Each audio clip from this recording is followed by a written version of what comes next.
Hi YouTube, Watch Fire with a quick update on my Seiko model SNZG13 field watch that I recently did a video on.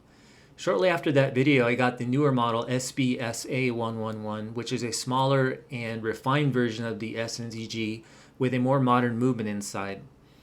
I mentioned in that video that I'd be keeping the SNZG in the collection, so I decided to upgrade it a bit more for fun. I had already changed out the flat hardlex to a dome sapphire crystal, but the new upgrades are to the hands and the movement inside. I changed out the white pencil-shaped OEM hands to these silver Cathedral hands.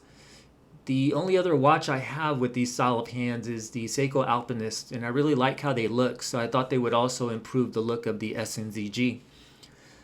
I got these hands from Nomoki Mods, but they can also be found elsewhere. The Cathedral hand seems to go especially well with field style watches in my opinion. The other big upgrade I did was to change out the 7S36 movement to an NH36 movement with a black Kanji calendar wheel.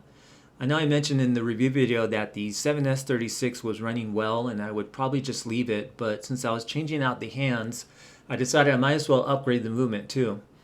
So the 7S36 is an older movement that does not hack or hand wind. It's essentially a 7S26 movement with a couple more jewels. The NH36 is basically a Seiko 4R36 movement, and it does feature hacking, hand winding, and a 40-hour power reserve.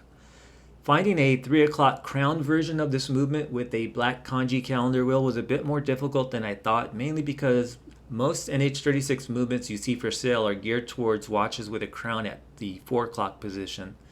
I was able to find a seller on eBay though and just had to wait for it to arrive from China. In terms of performing the upgrades, it went pretty smoothly. The trickiest parts were measuring and cutting the crown stem and mounting the second hand. Actually, I had to take off the hands and reinstall them because the first time I didn't seat the hour hand fully. So yeah, I guess this video is a glimpse at what this watch could have looked like if Seiko had decided to come out with a king version of it like they've done with their samurai and turtle lines. I'd wanted to change out the crown as well to maybe a larger sign crown, the size of the ones that come on the newer 5KX models, but decided to skip that for now. The other thing I did to change the look of the watch was to do some DIY brushing on the sides, and I'm satisfied with how that turned out.